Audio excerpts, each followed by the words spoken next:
Vamos lá então, pessoal, continuar aqui a nossa parte controle administrativo. Outra competência do Tribunal de Contas, inciso 9. Assinar. Assinar o quê? Prazo para que o órgão ou entidade adote as providências necessárias ao exato cumprimento da lei, se verificada a ilegalidade. Então, como o Tribunal de Contas pode fazer as inspeções, auditorias e encontrou algum ato irregular, vai dar uma ordem para que aquele órgão adote o que o TCU determinar para cumprir a lei. E aí vai fixar um prazo para que isso venha acontecer, que é cumprir a determinação que ele veio a proferir. Fechado?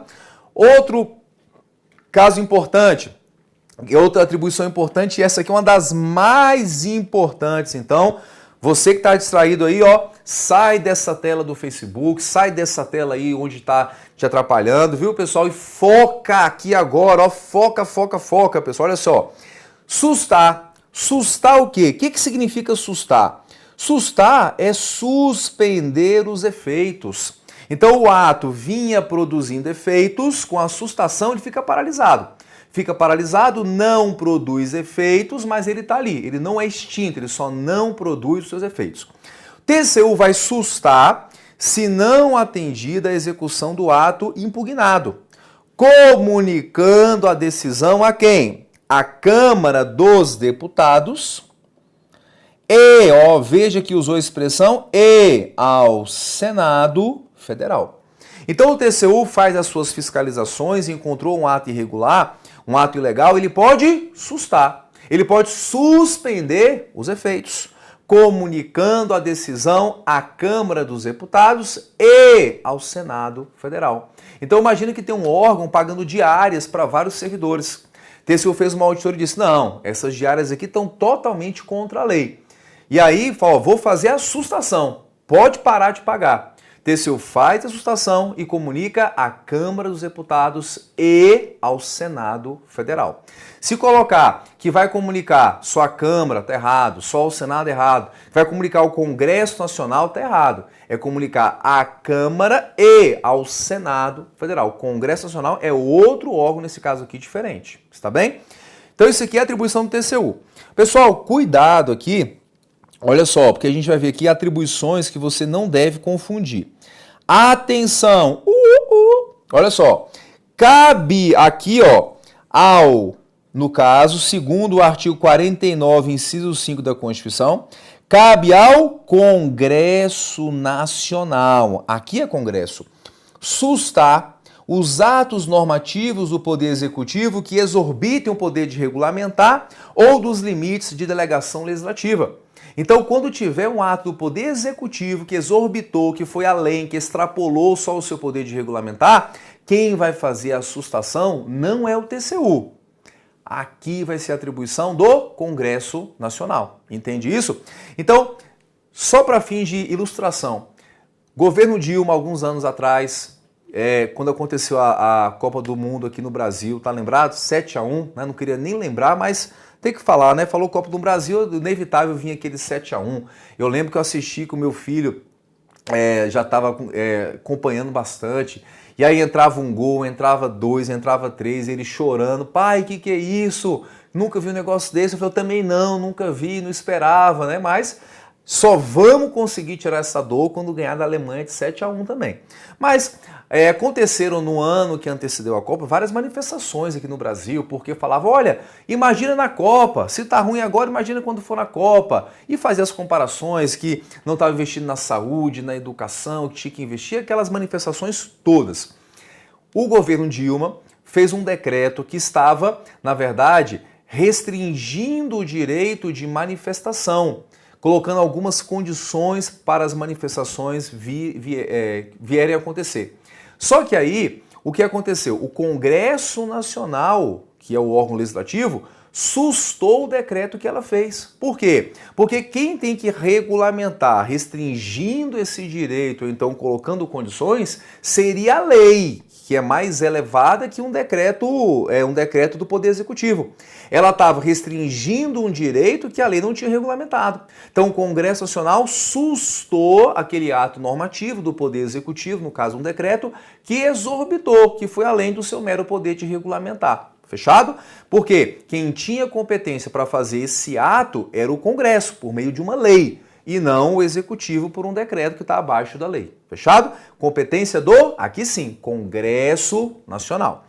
Cabe agora aqui, ó, no caso a gente já mencionou, cabe agora sim, ó, só para comparar, ao TCU sustar, se não atendido, a execução de ato impugnado, comunicando a decisão à Câmara dos Deputados e ao Senado Federal. É o que a gente falou, 71 aqui que a gente acabou de ver, inciso 10 da Constituição. E olha só, e aqui a gente falou de ato, né? De ato administrativo. Quando se trata de um contrato, a Constituição resolveu não dar atribuição para o TCU sustar. Olha só, no caso de contrato, o ato de sustação desse contrato será adotado diretamente pelo Congresso Nacional, que solicitará de imediato ao Poder Executivo as medidas cabíveis. Então veja que no caso de um contrato, não foi dada competência direta e imediata ao TCU, foi dada agora ao Congresso Nacional. O TCU comunica, olha Congresso, encontrei um contrato aqui muito suspeito, muito equivocado. Comunica ao Congresso, o Congresso fará a sustação desse contrato. Porém, bem para a tela, se o Congresso Nacional ou o Poder Executivo, no prazo de 90 dias, não efetivar as medidas no parágrafo anterior, ou seja, não fizer a sustação, o tribunal, o TCU, decidirá a respeito. O que quer dizer o TCU decidirá a respeito? Segundo o STF, quer dizer, se no prazo de 90 dias da comunicação pelo TCU não houver a sustação por quem deveria fazer, o TCU poderá ele mesmo fazer a sustação. Aí sim ele passa a ter competência para sustar um contrato feito pela administração pública e que ele viu que esse contrato tinha alguma ilegalidade que deveria ser sustado e paralisar os seus os seus efeitos. Fechado, pessoal? Olha só, vamos avançar, vem para a tela. Outra atribuição aqui do Tribunal de Contas, representar ao poder competente sobre irregularidades ou abusos apurados. Então veja que o Tribunal de Contas, quando encontrar alguma ilegalidade nas suas auditorias, ele poderá representar o poder competente, seja, por exemplo, ao Ministério Público, um caso aqui que acontece com frequência, demais irregularidades ou abusos apurados nas suas auditorias e nas suas fiscalizações. Está bem? Olha só, pessoal, avançando aqui, isso que a gente já falou, que é o caso de contrato, a gente já fez as devidas observações, e quando, no caso aqui, o TCU pode, no caso, então, fazer a sustação do contrato. Olha só o parágrafo 3º. As decisões do tribunal de que resulte imputação de débito ou multa terão eficácia de título executivo. Então, o TCU mandou alguém devolver diárias, ou seja, imputou débito a uma pessoa, ou aplicou multa direta, terão natureza de título executivo. Isso quer dizer que o TCU o TCU aplica a multa ou então imputa o débito, manda uma notificação para a pessoa pagar. Se a pessoa não pagar, o que o TCU faz? Vai dizer assim, olha, União, estou escrevendo aqui 50 mil reais de multa que eu apliquei naquela pessoa e as multas do TCU não é multinha ali de R$1.000, 2.000 não. É multa de 50, multa de 70, multa de 80 mil que ele vem aplicar a depender de cada situação. Fala, olha, União, eu apliquei multa, a pessoa não pagou, já notifiquei, tentei fazer a cobrança com notificações, não teve sucesso. Estou escrevendo em dívida ativa e aí, nesse caso, então, a União, por meio da Procuradoria da Fazenda Nacional, fará a cobrança da dívida ativa que é da União. Entra para a dívida ativa, aquela dívida que todo mundo tem com a União, para aquele bolo, e a Procuradoria-Geral da Fazenda Nacional, por determinação da Constituição, é que faz a execução da dívida ativa. Entende isso aí? Mas a multa ou a imputação de débito tem natureza de título executivo. O que significa título executivo? Não precisa discutir a origem. Ou seja, quando entra com aquela execução, o juiz não vai perguntar, olha, mas essa multa aqui foi aplicada por quê? Não tem essa. Executa diretamente, forma ali uma CDA, que é certidão de dívida ativa, e já entra com a execução da CDA, sem nem discutir a origem daquela multa. Fechado? Então, isso que é título executivo, que tem essa força às decisões do Tribunal de Contas e demais tribunais de contas estaduais. Olha só, pessoal, temos aqui então algumas decisões importantes jurisprudenciais. As decisões das Cortes de Contas que impõem condenação patrimonial aos responsáveis por irregularidades no uso de bens públicos têm eficácia de título executivo, ok, sem novidades. Não podem, contudo, ser executadas por iniciativa do próprio Tribunal de Contas, seja diretamente ou por meio do Ministério Público que atua perante o Tribunal de Contas. O que esse julgado quer dizer? Que as decisões do TCU são títulos executivos. Só que o próprio TCU não pode entrar com ação de execução, nem mesmo o Ministério Público que atua junto ao TCU. Vai ter que fazer o processo que eu comentei com vocês. Inscreve em dívida ativa e aí, em nível federal, quem faz a cobrança da dívida ativa é a Procuradoria-Geral da Fazenda Nacional. Ela que tem a atribuição de cobrar a dívida ativa da União. Maravilha? Avançando aqui, uma pergunta importante, questão de prova. TCU pode decretar quebra do sigilo bancário? Sim ou não, pessoal? Pode fazer a quebra do sigilo bancário diretamente? Sim ou não, pessoal? Olha só, não. Temos a Lei Complementar 105, que vai regulamentar quando pode haver essa quebra, e a Lei 105/2001 não conferiu ao TCU poderes para determinar a quebra do sigilo bancário de dados constantes do Banco Central do Brasil. Então o TCU não tem essa atribuição. Quem vai ter atribuição são só aqueles órgãos e poderes que estão expressos na Lei Complementar 105 e tem esse julgado do Supremo aqui para você ler e entender quem teria essa atribuição. Mas um ponto importante aqui é que o Tribunal de Contas não terá essa atribuição. Fechado? Avançando, olha aqui, um caso que é um pouquinho diferente é que, entendimento, BNDES é obrigado a fornecer ao TCU documentos e informações sobre o contrato de financiamento celebrado com empresa privada.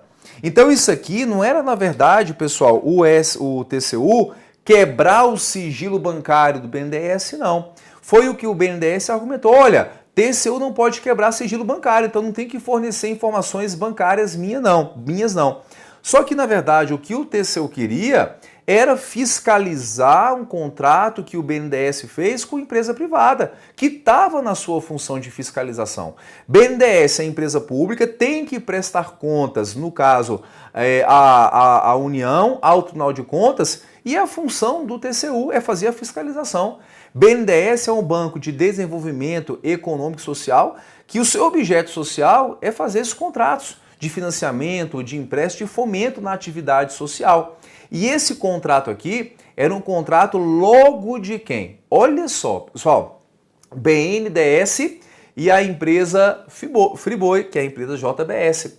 Se o BNDES não queria fornecer o contrato e as operações para o TCU fiscalizar, é porque tem coisa enrolada. Fala, não, o TCU, eu te forneço de qualquer outro contrato, mas esse aqui não. Esse aqui é sigilo bancário, você não pode ter acesso. Isso não colou, pessoal. Por quê? Segundo o STF, olha só, volta para a tela, BNDES é obrigado a fornecer ao TCU documentos e informações sobre o contrato de financiamento celebrado com a empresa privada. Então, memorize isso aí, tá aqui na tela para você poder, no caso, ler o entendimento todo, mas a tese principal é essa aqui, que pode aparecer na sua prova. Fechado, pessoal? Avançando, simbora. O TCU tem legitimidade para anular um acordo extrajudicial firmado entre particular e a administração pública, quando não foi homologado judicialmente. Então vamos imaginar que um particular que é, no caso, por exemplo, segurado do INSS, tem alguma dívida para receber do INSS, uma dívida grande. Mas o procurador federal, que representa, no caso, a entidade INSS, chamou ele para fazer um acordo. Ó, eu te devo, vamos imaginar, 100 mil reais. Eu te pago 50 mil reais.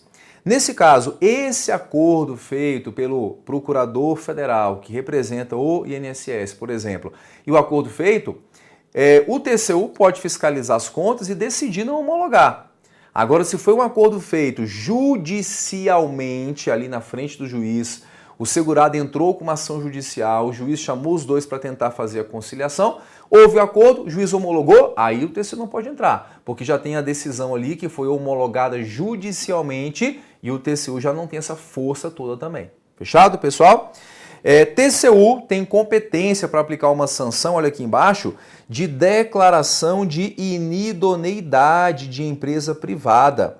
E aí essa empresa vai ficar durante um certo prazo sem poder, no caso inclusive, participar de licitação junto a órgãos e entidades federais. A lei do TCU, que é a lei 8443/92, dá ao TCU, ao tribunal, essa atribuição.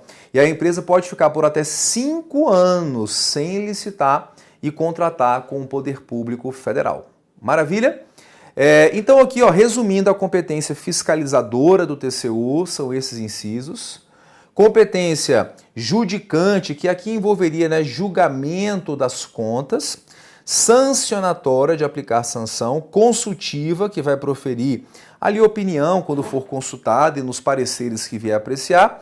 E competência informativa. Aqui você tem 4 expressões que resumem as atribuições do Tribunal de Contas da União. Outro controle aqui, ó, quanto ao momento. Aí então a gente saiu agora das atribuições do TCU e a gente viu lá no início, lá atrás, controle pode ser interno, externo, vimos as atribuições do TCU. Outro tipo de controle agora, quanto ao momento, ele pode ser prévio, concomitante ou pode ser um controle posterior. Controle prévio é o que é feito antes do ato ser praticado. Então seria o Senado Federal apreciando o nome que foi indicado para ser diretor de agência reguladora. Faz uma sabatina, aprova ou não. Controle concomitante seria durante o ato, seria, por exemplo, o acompanhamento da execução orçamentária. É um controle concomitante. E o controle posterior é depois do ato. Pode ser, por exemplo, então, o Congresso Nacional sustando um ato normativo do Poder Executivo que exorbitou o seu poder de regulamentar. É feito depois esse controle. Quanto ao aspecto, pode ser controle de mérito, ou chamado controle político, que envolve aqui questão de conveniência e oportunidade. Conveniência e oportunidade. Então aparece inclusive em prova que o TCU faz controle de mérito ou político dos demais poderes. Aqui quando fala mérito ou político é um controle de conveniência e oportunidade, que envolve a questão da economicidade. Então estaria correta essa expressão para fim de prova de concurso, sendo atribuição do Tribunal de Contas também. Fechado? Controle de legalidade é a conformidade do ato com a lei.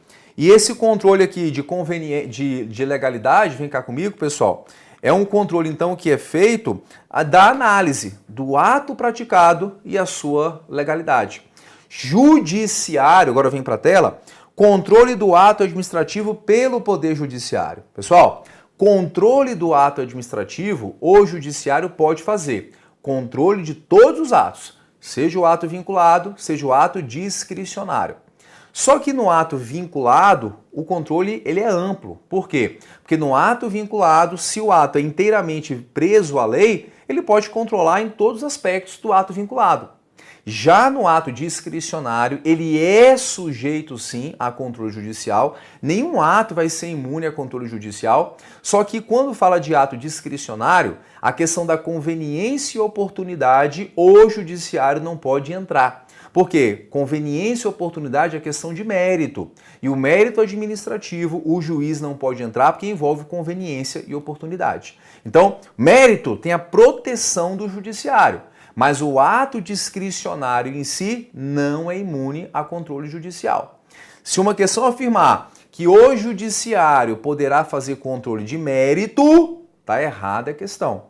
Agora, se uma questão afirmar que o judiciário pode controlar o ato discricionário, está certo. Porque é um controle mais amplo, mas não é controlar o mérito em si. Porque mesmo o ato discricionário está sujeito ao controle de legalidade do Poder Judiciário. Fechado, pessoal? Então, ficamos aqui e encerramos a matéria controle administrativo. Até um próximo encontro. Até mais.